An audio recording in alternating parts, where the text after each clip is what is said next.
UP चुनाव के सिलसिले में देश के गृह मंत्री अमित शाह जब रूठे जाट नेताओं से मिले तो बोले, आप और हम एक जैसे ही हैं। जाटों ने भी 650 साल मुगलों से लड़ाई की। वैसे कई रिपोर्ट में आया कि अमित शाह ने केवल मुगलों की बात नहीं की बल्कि 650 साल आक्रमणकारियों से लड़ाई की बात की और यह भी कहा कि जाट और बीजेपी दोनों देश को सर्वप्रथम रखते हैं। दरअसल अमित शाह जाट नेताओं को बता रहे थे कि जिन मुगलों से जाट 650 साल से लड़ते आए हैं वही तो बीजेपी के भी दुश्मन हैं। यानी हमारे आपके दुश्मन एक ही हैं, ये बता रहे थे अमित शाह उन जाट नेताओं को। यानी मौजूदा संदर्भ में अमित शाह क्या यह बता रहे थे कि देश का मुसलमान बीजेपी का दुश्मन है या बीजेपी उसे अपना दुश्मन मानती है? क्या देश का मुसलमान देश का हिस्सा नहीं? क्या वो आक्रमणकारी है? क्या वो बाहरी है? मगर कैसे? करीब 250 जाट नेताओं की इस बैठक के नतीजे बीजेपी के लिए सुखद होंगे या नहीं? किसान आंदोलन के बाद मोदी की बीजेपी से बुरी तरह से छिटक गए जाट नेता क्या अमित शाह के चक्रव्यूह में फंसेंगे? क्या उनकी बातों में आकर दोबारा उनका साथ देंगे? इसका जवाब दरअसल अमित शाह को जल्दी ही पता लग गया जब आरएलडी नेता और चौधरी अजीत सिंह के बेटे जयंत चौधरी ने उन्हें एक माकूल जवाब दिया। इस पर मैं आगे तफसील से बात करूंगा क्योंकि यह एक जवाब मौजूदा जाट पॉलिटिक्स को डिफाइन भी करता है।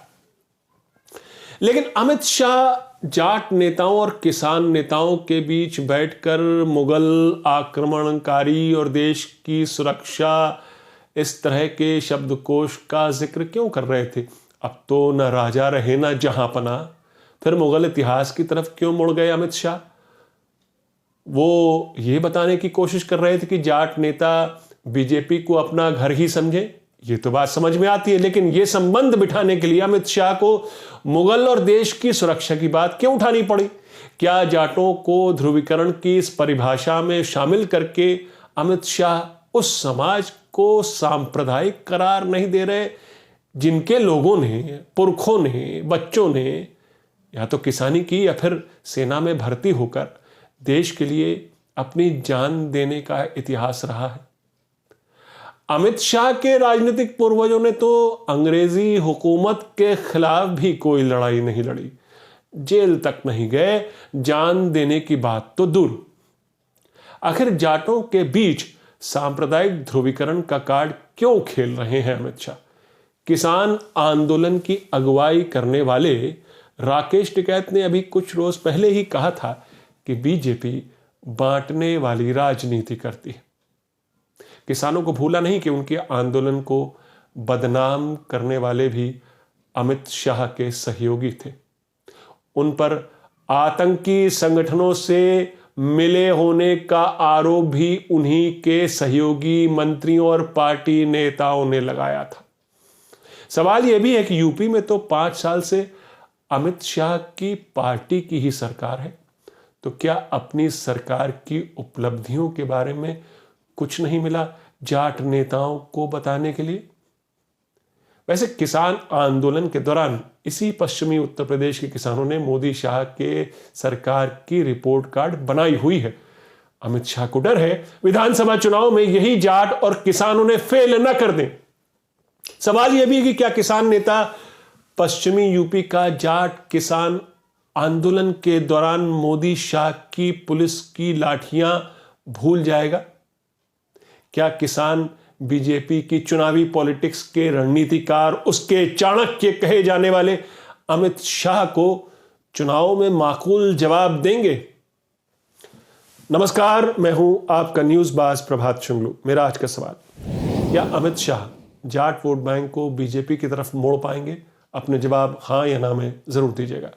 इससे पहले कि मैं आगे बढ़ूं, जाट और किसान वोट बैंक की बात करूं, पश्चिमी उत्तर प्रदेश के राजनीतिक समीकरणों से आपको रूबरू करवाऊं, आपको एक दिलचस्प फैक्ट बताना चाहता हूं ताकि जाटलैंड और किसानों की पॉलिटिक्स और अमित शाह के ध्रुवीकरण की राजनीति को समझने में मदद मिले। आपको अंदाजा मिल जाए कि पश्चिमी यूपी के जाट अपने घावों को भूले नहीं है। तो इन जाट नेताओं की बैठक बीजेपी के ही एक जाट नेता के घर अमित शाह ने बुलाई थी। उस बैठक के दौरान अमित शाह ने राष्ट्रीय लोकदल नेता और स्वर्गीय अजीत सिंह के बेटे जयंत चौधरी के लिए भी एक तरह का संदेश भिजवाया, न्योता भिजवाया कि उनके लिए भी बीजेपी के दरवाजे खुले। आपको यहां मैं बता दूं कि जयंत की आरएलडी और अखिलेश यादव की समाजवादी पार्टी का चुनावी गठबंधन हो चुका है, प्री पोल अलायंस, यानी मिलकर चुनाव लड़ रहे हैं।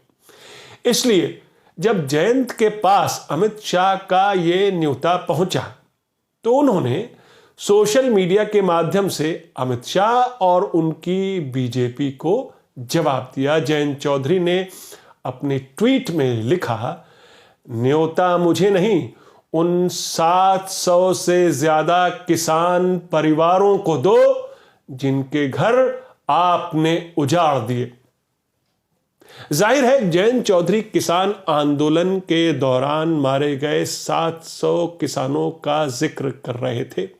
जाहिर है जयंत चौधरी अमित शाह को बता रहे थे, मेरे साथ गठबंधन की मुहर लगाने से पहले जाओ पहले उस आदमी का साइन लेकर आओ जिसने उन सैकड़ों किसान परिवारों को उजाड़ दिया।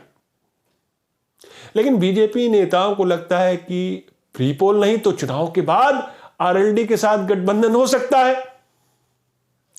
यहां दो बातें हैं। एक तो यह कि बीजेपी को भी कहीं यह तो लग ही रहा है कि आगे काफी काई है, वो भयंकर रूप से फिसल सकती है चुनाव में, इसलिए सरकार बनाने में उसे गठबंधन की जरूरत पड़ सकती है, पोस्ट पोल अलायंस की। और ये एक सत्तारूढ़ पार्टी के लिए अच्छे संकेत नहीं है चुनाव से पहले ऐसी सोच। लेकिन जयंत चौधरी ने आज एक चुनावी सभा में बीजेपी को इसके मुतालिक भी एक करारा जवाब दे दिया। जो बीजेपी नेता ये कहते फिर रहे हैं कि प्री पोल नहीं तो पोस्ट पोल अलायंस कर लेंगे, उनके साथ वो कभी भी वेलकम है जयंत चौधरी। तो इस पर जयंत चौधरी ने एक चुनावी सभा में बोला, मैं चवन्नी थोड़ी ना हूं कि पलट जाऊं, यानी ना आज न कल। वो ये कहना चाह रहे हैं ना आज न कल सपा के साथ गठबंधन पक्का है, यानी एक लाइन में वो बीजेपी का ऑफर ठुकरा रहे। 10 और 14 फरवरी को पश्चिमी उत्तर प्रदेश के 22 जिलों में वोट डाले जाएंगे। लेकिन सवाल उठता है कि बीजेपी को जाटों को मनाने की जरूरत क्यों पड़ी? वो इसलिए क्योंकि जाट और किसान मोदी और शाह की बीजेपी से रूठा हुआ है, क्योंकि किसान आंदोलन के दौरान उसने ही अपनी पीठ पर लाठियां खाई, उसके नेताओं ने सरकार के हाथों इंसल्ट सहे और अपने सैकड़ों किसान भाइयों को खोया। दरअसल जब अमित शाह जयंत चौधरी को न्योता भेज कर ये बता रहे थे कि उनके लिए बीजेपी के दरवाजे अब भी खुले हैं, तब तक जयंत खुद बीजेपी पर अपना दरवाजा बंद कर चुके थे। वो शायद जमीन की आहट भांप गए थे जयंत चौधरी। पिछले 1 साल से किसान आंदोलन के दौरान मोदी सरकार के अड़ियल रवैये से जो किसानों का हाल हुआ, उन पर पुलिसिया लाठी भांजी गई, एमएसपी की शिकायत ज्यों की त्यों बनी हुई है। उसके बाद जयंत ने यह तय किया कि बीजेपी से किसी भी तरह की सांठ-गांठ उनके लिए महंगी पड़ सकती है, क्योंकि जाटों और किसानों का बीजेपी को लेकर नाराजगी 7वें आसमान पर थी उस दौरान। इसी किसान आंदोलन के दौरान बीजेपी नेताओं का भी पश्चिमी उत्तर प्रदेश में कई जगहों पर बहिष्कार हुआ। लोगों ने उन्हें खदेड़ कर इलाके से बाहर निकाला, उन्हें इलाके में घुसने नहीं दिया कई नेताओं को। तो मैंने आपको इसके मुतालिक भी कुछ वीडियो अपने पुराने शोज में दिखाए थे। लेकिन यह भी फैक्ट है कि पश्चिमी उत्तर प्रदेश का ये जाट बेल्ट, यहाँ के जाट वोटर्स मथुरा से लेकर सहारनपुर तक, शामली से लेकर गाजियाबाद तक, बागपत मुरादाबाद से लेकर बदायूं और बुलंदशहर तक जाट वोट बैंक मायने रखता है। इन 22 में से 8 जिलों में तो ये जाट वोट बैंक करीब 20 से 30% तक है। जाहिर है हर पार्टी के लिए जाट वोट पार्टी को अर्श पे भी ले जा सकता है और फर्श पर भी गिरा सकता है। 2017 के चुनाव में बीजेपी ने इसी पश्चिमी उत्तर प्रदेश की 70 में से 51 सीटों पर जीत दर्ज की थी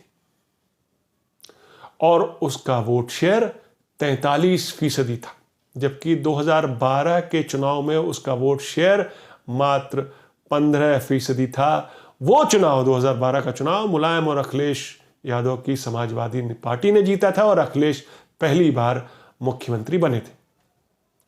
इस इलाके में मुस्लिम और दलित वोट भी हैं और बीएसपी भी अच्छा करती रही है। हालांकि अपने वोट शेयर को वो सीटों में कन्वर्ट करने में ज्यादा कामयाब नहीं रही है। चूंकि मायावती सक्रिय नहीं है इस बार, इसलिए सपा, आरएलडी, बसपा के वोट को भी अपनी तरफ खींचने में कामयाब हो सकता है वो गठबंधन।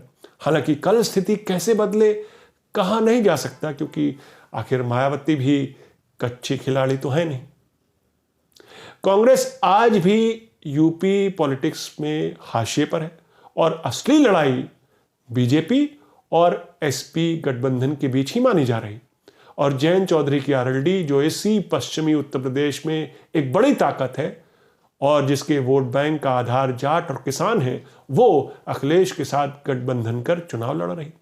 यहां यह बताना जरूरी है कि 2017 के चुनाव में एसपी और आरएलडी का वोट शेयर अगर जोड़ दिया जाए तो वो 27% था। और आज योगी की बीजेपी को एंटी इनकम्बेंसी भी झेलनी पड़ रही। अमित शाह को पता है कि पश्चिमी उत्तर प्रदेश के जाटलैंड में एक बड़ी तादाद मुस्लिम वोटरों की भी है, जो जाहिर तौर पर उस पार्टी को ही वोट करेंगे जो बीजेपी को हरा सके। अमित शाह को पता है कि जाट और मुस्लिम वोट बैंक अगर साथ आ गया, मिल गया, तो बीजेपी को पश्चिमी उत्तर प्रदेश में भारी नुकसान होगा और इसके मुतालिक उनको सपा और आरएलडी में एक बड़ी ताकत नजर आती। यही कारण है कि अमित शाह मुगल, आक्रमणकारी और राष्ट्रवाद की बात उछाल रहे हैं जब वो जाट नेताओं के साथ बैठक करते हैं। इसलिए अमित शाह दरअसल जाटों को अगर जोड़ नहीं पाए तो कम से कम उनकी कोशिश होगी इस वोट बैंक में बिखराव पैदा कर दें। ये जाट वोट बैंक बिखरेगा तो फायदा बीजेपी को होगा। और इसी ध्रुवीकरण के अपने कार्ड को भुलाने के लिए अमित शाह पश्चिमी यूपी के कैराना से अपना प्रचार शुरू करते हैं, जहां बीजेपी ने कभी मुस्लिम डर से हिंदू पलायन का मुद्दा उठाया था। हालांकि 2018 में जब विपक्षी पार्टियां साथ थीं तो बीजेपी कैराना से लोकसभा का उपचुनाव हार गई थी। लेकिन क्या मोदी शाह की बीजेपी जाट वोट बैंक में बिखराव पैदा कर पाएगी? अपने इस मिशन में वो कामयाब हो पाएगी? क्योंकि किसानों के जख्म अभी हरे हैं। वो अमित शाह के पुलिस की लाठियां भूले नहीं। इसलिए मेरा आज का सवाल दोहराता हूं कि अमित शाह जाट वोट बैंक को बीजेपी की तरफ मोड़ पाएंगे? अपने जवाब हां या ना में जरूर दीजिएगा। तो ये थी आज की न्यूज़बाजी। फिर मिलेंगे एक नई न्यूज़बाजी के साथ।